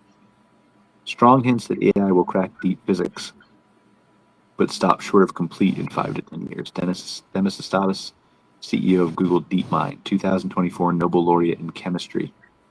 What he said is he repeatedly frames AI as a general discovery engine and has floated a roughly decade-scale horizon for transformative science, e.g. cure all diseases and solve energy within 10 years.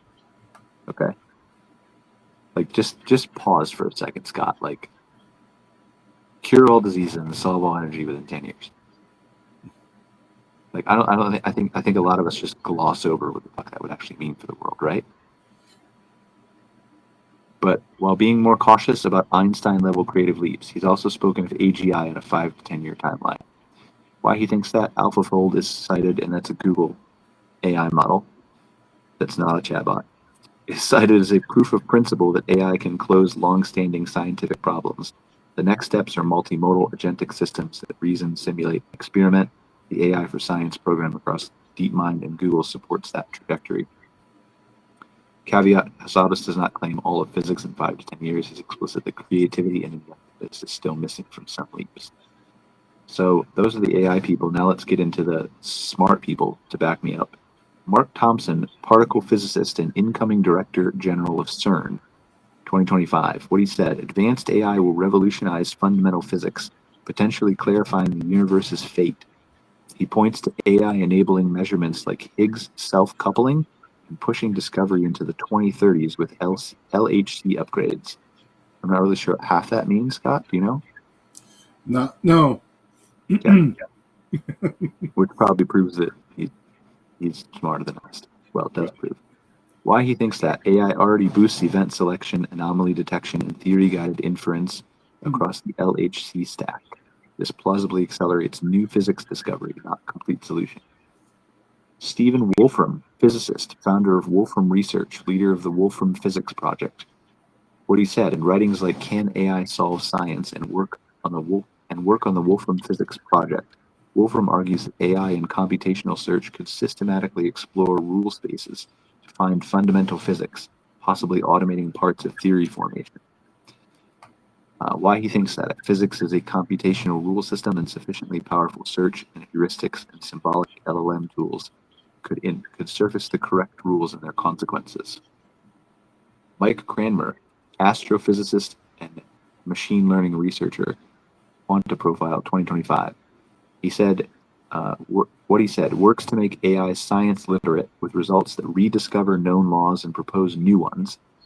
Why he thinks that combining equivariant neural nets, graph nets, and symbolic regression can extract closed form laws from that. We should become a science show, Scott. No kidding. I'm ready now. I can speak the language. I can use the acronyms. We would just ask AI, right? We become a journey to be scientists. That'd be a good documentary. Recent peer-reviewed result. Emory team, AI discovers new physics in dusty plasmas. This actually happened in 2025. What it shows, a physics-tailored machine learning method uncovered unexpected non-reciprocal forces and corrected common assumptions. We showed that we can use AI to discover new physics. So it's already been done. It's already been shown to discover new physics. It's a concrete example of AI going beyond prediction to theory-level insights in a many-body system. Again, acceleration, not a complete solution. And then there's a guy from senior staff from DeepMind. What he said, famous, it's all about scale now, the game is over, remark regarding AGI, interpreted as once we solve engineering and scaling, broad capabilities, including scientific discovery, follow. So bottom line, frankly, the only prominent figure I can verify is explicitly invoking all of physics as Sam Altman. Frames the 5 to 10 year window. Established scientists forecast revolutionary acceleration in new discoveries, not a complete solution by 2030 to 2035. Again, 5 to 10 years. If you've seen someone else making a strong 5 to 10 year physics claim, and I've seen a couple of videos, but like whatever, doesn't matter. Even if they solve some of the laws, right? So part 2, how does it impact camping?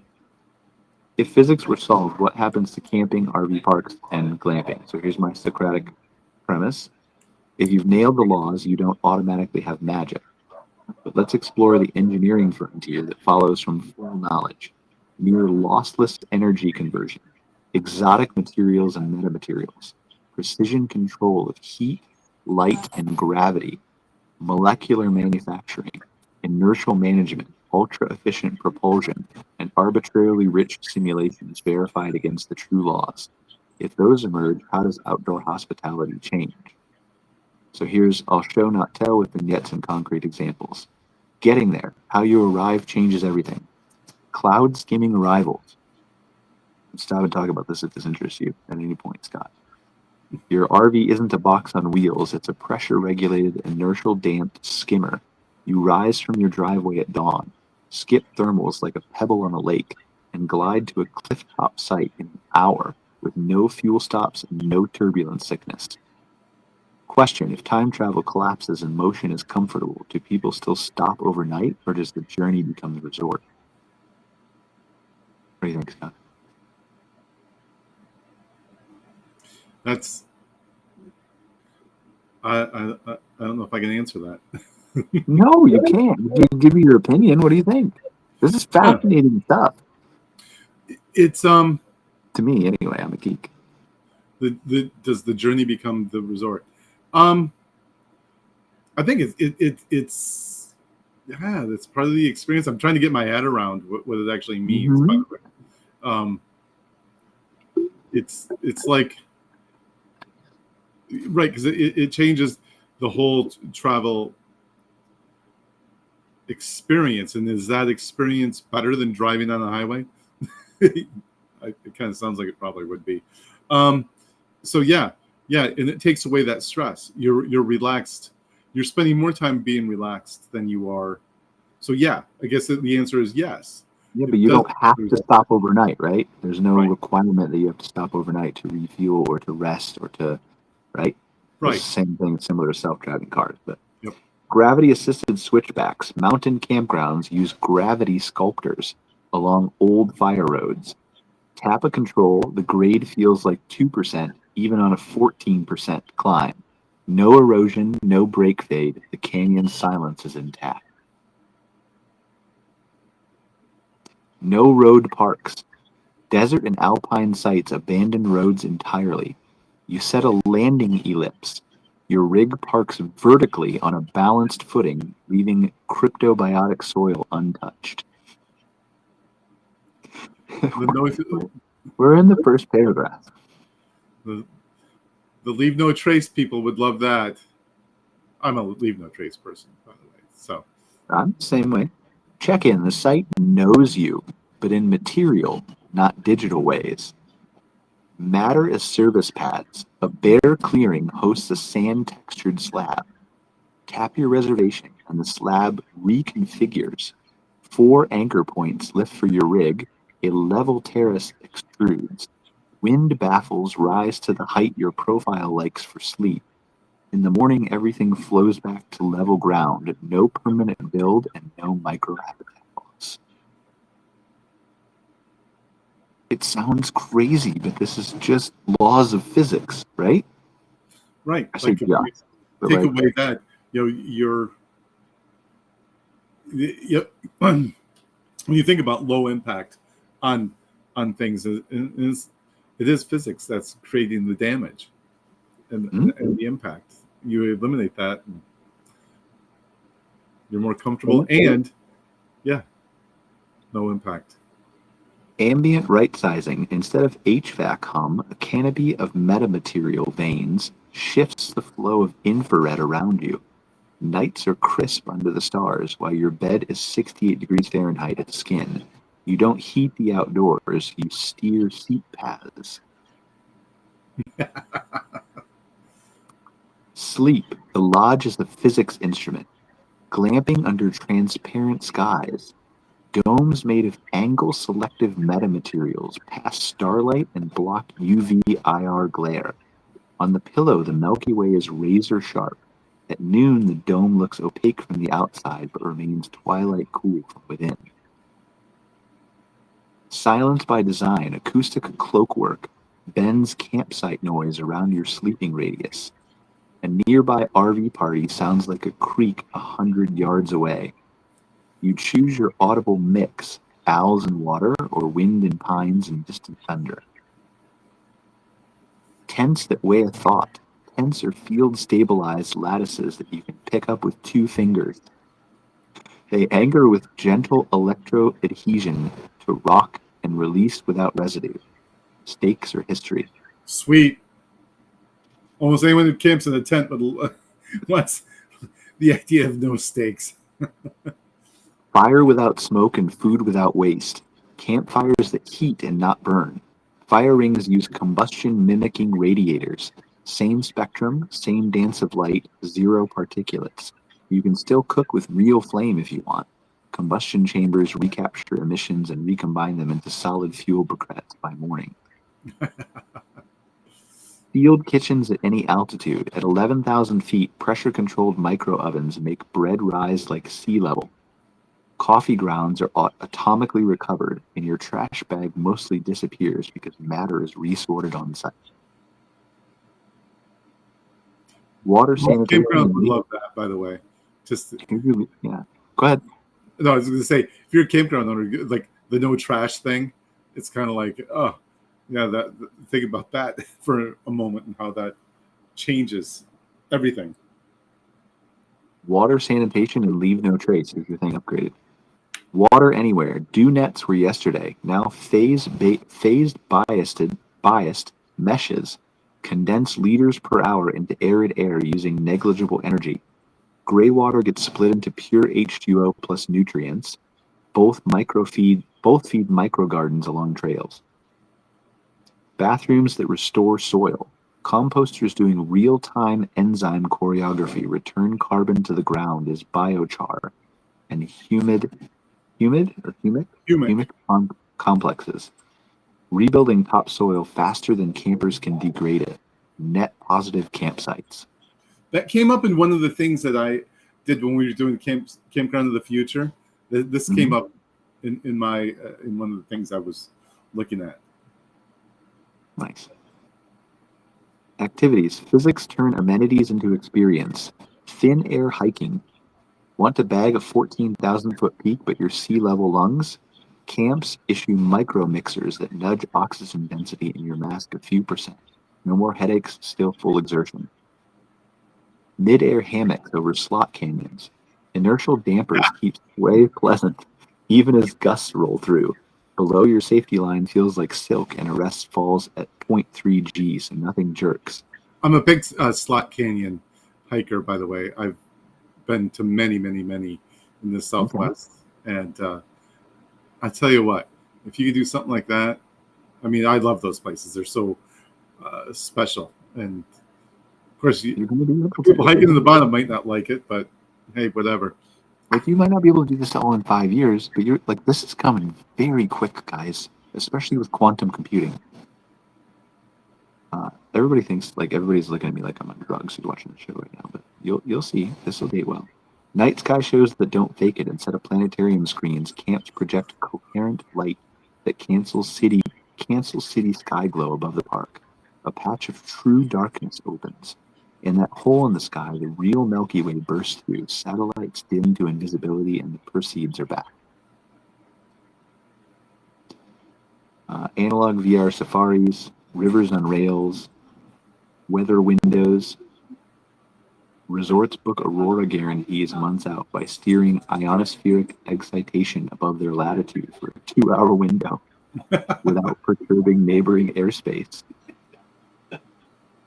Yes, that requires planetary scale coordination and strict regulation. Hospitality buys time on a public physics utility. There you go. That's actually pretty cool. RVs and trailers, your rig becomes a lab, an atomic pantry. You carry base stocks in a cartridge bank. Dinner is compiled from amino acids, fats, and starch monomers into real textures you choose.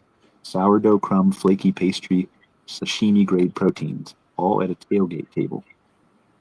Self-healing skins. Your exterior is a microlattice that flows to seal hail scars and branch scrapes. You wake, the rig looks new, and the campsite has 0 microplastics. I think you'd have to get rid of your 10-year-old rig rule at that point, right? Yeah, you might. Wheels when you want them. On asphalt days, ride is conventional. At a trailhead, wheels retract, and a hover footpad lifts you 20 centimeters above the rock. You can camp in sensitive places without touching fragile ground.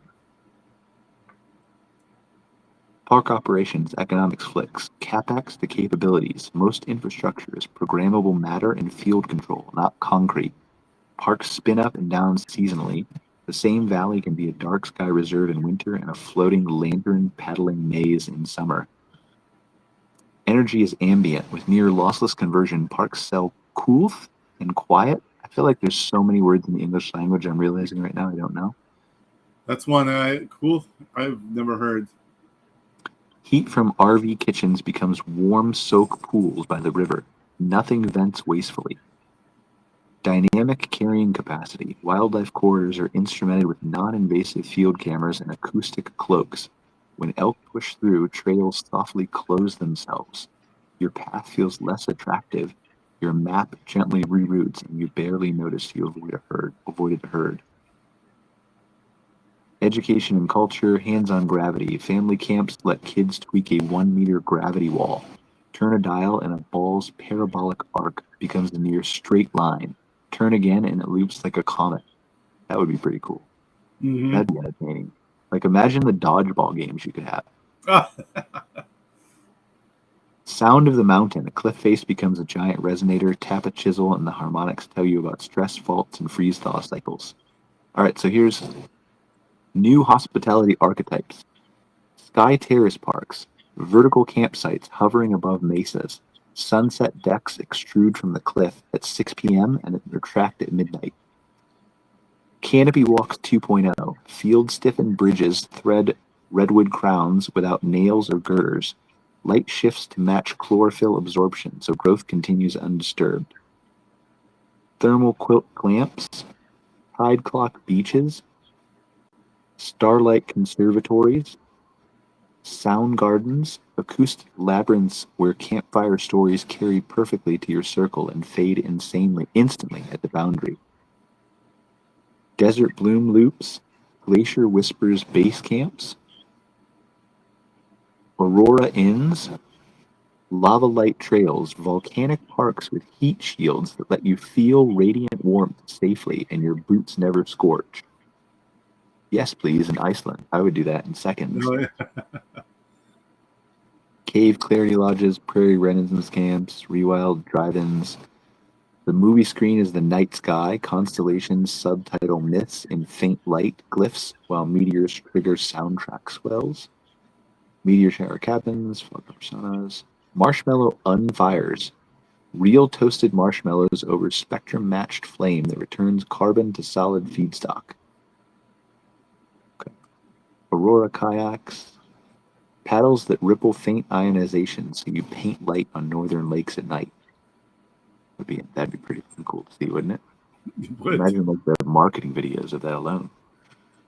You just drag your paddle and there's like a neon thing behind you. Cyclone safe plane sparks. There you go. Tornado country camps that sense shear and soften wind locally. You feel a strong breeze as a fresh spring day. Solar shade camps, microgravity play yards, river memory sites, travel patterns and business models. What changes for operators? Trip cadence. When a family can pop from Phoenix to Glacier in 90 minutes, weekend trips dominate, but length of stay returns via destination programming. Timed aurora windows, river retuning hours, and sky darkening spots. Tiny physical footprint, huge capability footprint. CapEx moves from concrete to field controllers and matter banks. Depreciation looks like software. Conservation upside. Leave no trace becomes leave it better. Operators sell quantified habitat restoration alongside lodging. That would be pretty cool. It is, and that to me is like, going through all this is one of those things I keep thinking about, how the focus is that these solutions and how they'll just benefit the earth in general. Mm-hmm. It's like not only is it this enhanced experience, but the earth itself doesn't take the damage, it doesn't take the hit that it takes right now from our use. Socratic close. If complete physics is knowledge, not magic, which hospitality ideas above still work with only near lossless energy and exotic materials and inertial management, and which require rule-breaking tech, true gravity control, FTL? Which of those you bet on first will tell us where to start prototyping today. I guess we can make a prototype for us. And then I said expand on it and give me some more. And I said explain it a little bit better for those of us who aren't physics experts, right? Deep technical explanations, outdoor hospitality for self physics. I haven't read this, so I'm just going to skim it. Ground rules, so we're honest about the sandbox. Physics, vocabulary used throughout Tier 1 hard tech. Plausible with today's physics plus aggressive engineering. Tier 2 is ambitious tech, needs breakthroughs in materials, manufacturing, controls, or scaling, but no new fundamental physics. Tier 3 speculative would likely require either new states of matter at scale, e.g. room temp semiconductors, or exploiting corners of physics we do not yet know. And Tier X is fantasy. And this is the timeline, I think, is without like AI, is what I'm guessing. But yeah. So faster, rising silently and traveling with no motion sickness. So this is where it lifted, right? Vertical lift translation of an RV within 50 meters above a pad can be done near silently using ground-based electromagnetic fields acting on superconducting structures in the RV. Tier 2. It's only Tier 2. Tier 3 and Tier X. And then the RV, we're not going to go into all this, but the RV carries laminated superconducting loops. The campsite's field pad is a segment arrayed of water-cooled. This is crazy. I ask it to understand, like, it's giving me physics. I feel like this is more complicated. It didn't really explain it to me. But here's the formula, Scott, if you want to take it and run with it, if you're bored. A 5,000 kilogram RV needs only 0.12 meters squared equivalent area at that pressure. I don't know what that means. If we can do this on pads, do we still need noisy VTOL near wildlife? Prefer flyer drive to a perimeter. VTOL short hop without deafening the valley. No motion sickness. Thermal light and weather control is selective emitters of Tier 1, 2. Meta surfaces that are highly emissive. This is way more dense than I think I anticipated. It's pretty involved. But it still says Tier 1, 2 for most of the stuff, right? That's pretty quick. For most of the stuff, energy flows. Expanded experience catalog with physics under the hood. Below are 80 concrete offerings. I don't think we'll have time to go through all these, but sky terrace ledges, vertical campsites stabilized by field pads, terraces extruded dust or traffic dawn. That's only a Tier 2. So these are the same ones that we had before. Cloud reading sessions is Tier 1. Tier 2. Yeah. What the fuck is Tier X? Have you seen anything that's Tier X yet? No. Because we're still really close to Canopy Walk 2.0, Solar Shade Fields, Mirage Labs, Dust Safe Fires, Mountains and Snow, Water Shivers Coast, Fog Harbor Saunas, Condensed Fog for Fresh Water, Steam Released as Sculpture, Cave Clary Lodges, Calcium Friendly Light, Dark Sky Umbrellas, Kids Navigation, Stadium Cabins, Food and Fire, Emission-Free Campfire Rings, Tier 1, 2, Photonic Heaters and Aroma Generators, Optional Wheel Flame and Sealed Oxidizers with Carbon Capture to Char, Privacy and Safety, Mobility, Mag Ferries, EM, electromagnetic ferries that couple to your RV's superconducting undercarriage. That'd be pretty cool to travel across the water like that. For sure the journey is better in the resort then, maybe. Operations and infrastructure, dynamic carrying capacity, night sky insurance, refunds if sky quality drops less than target SQM reading. I mean, I guess if you could guarantee it, right? Water more, night again, advanced mobility. Example, a full arrival, depart, flow, stay with numbers. Perimeter arrival, business and site design implication, CapEx shifts to field pads, energy bill becomes a product mix. You sell kilowatt hours of cool. That's that word again. Liters of water, quiet hours. You could sell quiet hours. Oh my God, this is interesting, isn't it? That, yeah. Yeah, Wow. I mean, there's a revenue stream, but how many people, it's just like, you know what? I want to chill midday when everybody's out making a bunch of freaking noise and I want to take a nap. I want to Sign me up for some quiet hours here. Wipe my credit card for $20 and Right. physics creates quiet hours around you. Wow. I'm gonna figure out which companies I get That invest one right in. there. That's probably one of the most popular ones of anything on here would be to be able to buy quiet hours. That would be crazy. And buy dark sky minutes. Carrying capacity is dynamic. Wildlife sensors. Noise externalities go down. Maintenance focus on coils. Ethics, safety, and governance. Water rights. What needs new physics and what doesn't. Does not need new physics. Tier 1, Tier 2. You don't even have to invent new physics to do Tier 1 and Tier 2. So the AI doesn't even need to invent anything. It just needs to go faster than humans can. Right. Ambitious but with physics, Tier 2 or 3, would likely require beyond engineering true gravity control, inertial dampeners, reactionless drives, on-demand aura. Keep these out of your business plan for now. Is anybody creating a business plan of this? I don't know. Prototype path you can start now. Quiet zone playbook, thermal comfort pods, acoustic boundaries. Appendix A. Short narrative in a Tier 2 park. Anyway, all right. Let's see if Jeff Bezos will play real quick, and then we'll depart for the show for today. I probably won't. Dreams that one day a trillion people will live and work. Yeah, the Got same. a few more words out of it. Let's see if I can just flip it to like the quality 360.